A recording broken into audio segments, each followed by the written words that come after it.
আজ রবিবার ছুটির দিন, কিন্তু নেতাদের ছুটি নেই। হাই ভোল্টেজ রবিবার আজকে প্রচার চলছে জোর কদমে, কারণ আর 3 দিন বাদেই ভোট। রবিবার ছুটির দিনটা কাজে লাগাতে হবে। তো হাই ভোল্টেজ প্রচারের মধ্যেই কিন্তু অবশ্যই বলতে হবে নন্দীগ্রামের কথা। নন্দীগ্রাম এবং ভবানীপুর দু জায়গায় সাধারণ মানুষের সকলের প্রত্যেকের নজর থাকবে। আর এই নন্দীগ্রামে আজকে যখন অভিষেক বন্দ্যোপাধ্যায় যাচ্ছেন, তারই মধ্যে তৃণমূল নেতার বাড়িতে বিস্ফোরণ হয়ে গেল। কিন্তু কেন, কিভাবে, পুলিশ রিপোর্ট এখনো পর্যন্ত কি বলছে, কিরণের কাছ থেকে একটুখানি জানি। কিরণ, কি খবর পাচ্ছ, আপডেট কি?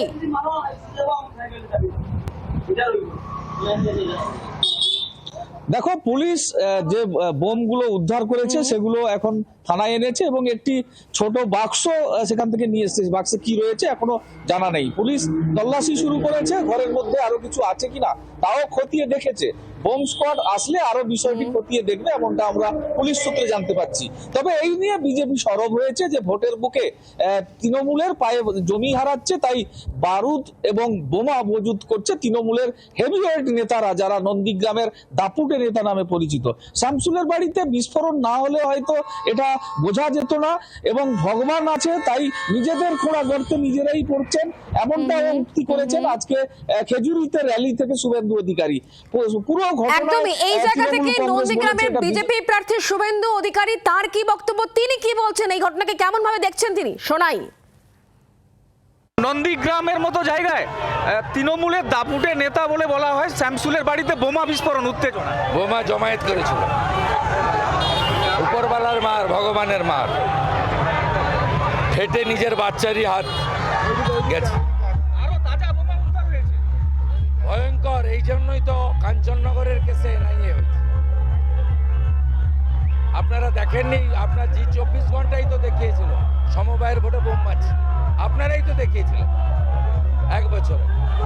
এনআইএ নোটিশ পাওয়ার পরও এই ধরনের ঘটনা বারে বারে ভোটের মুখে, কেন বলবেন এই কথা?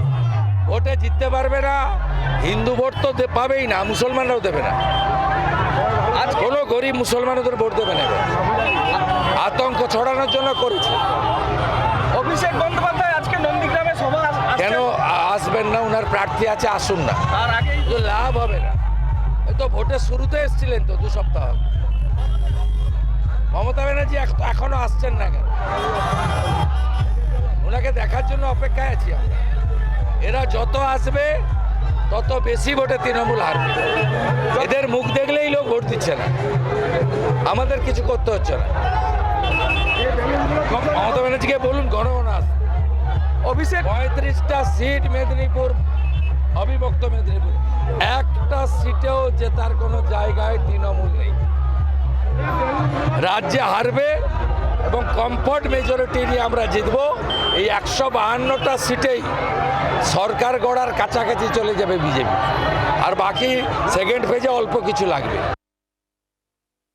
শুভেন্দু অধিকারী যথেষ্ট কনফিডেন্ট, তার বক্তব্যে একেবারে পরিষ্কার। আমি সুকান্ত বাবু আপনার কাছ থেকে জানার চেষ্টা করবো, একদিকে নন্দীগ্রাম, অন্যদিকে ভবানীপুরে আজ থেকে মমতা বন্দ্যোপাধ্যায় একেবারে মাটি আঁকড়ে পড়ে থাকবেন টানা 4 দিন। আজকে প্রথমেই বিভিন্ন সম্প্রদায়ের মানুষের সঙ্গে তিনি বৈঠক করবেন, কি বলবেন আপনি?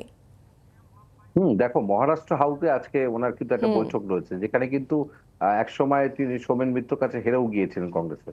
সুতরাং এবং এই জায়গা থেকে তিনি মূলত যারা মানে অবাঙালি রয়েছে তাদের ভোটটাকে চেষ্টা করবেন নিজের জায়গায় নিয়ে আসার, এবং ছোট ছোট মিটিং করছেন, কমিউনিটি মিটিংও চলছে, বিভিন্ন সময় দলীয় নেতাদের ডেকে নিচ্ছেন, এবং এটার মাধ্যমে তিনি যে এই যে অবাঙালি ভোট সেটাকে যদি নিয়ে আসতে পারেন, এসআর এর মাধ্যমে যাদের নাম বাদ গেছে সেটা ছেড়ে দিয়ে, কারণ সংখ্যালঘু ভোট কম আছে, তাকে কিন্তু এই ভোটের উপর নির্ভর করতে হবে, যতই তার শক্তিশালী গড় হোক না কেন। সেই জায়গা থেকে দাঁড়িয়ে তিনি চেষ্টা করছেন এই ডোর টু ডোর ক্যাম্পেইন কিন্তু, এবং প্রত্যেকটা ওয়ার্ডের প্রতি আলাদা করে ফোকাস করা, এবং যার দায়িত্ব তিনি আলাদা আলাদা করে দিয়েও রেখেছেন। অনেক ধন্যবাদ আমাদের সঙ্গে সুকান্ত বাবু সরাসরি থাকার জন্য। বাংলার আওয়াজ, বাঙালির আবেগ, জি 24 ঘন্টা।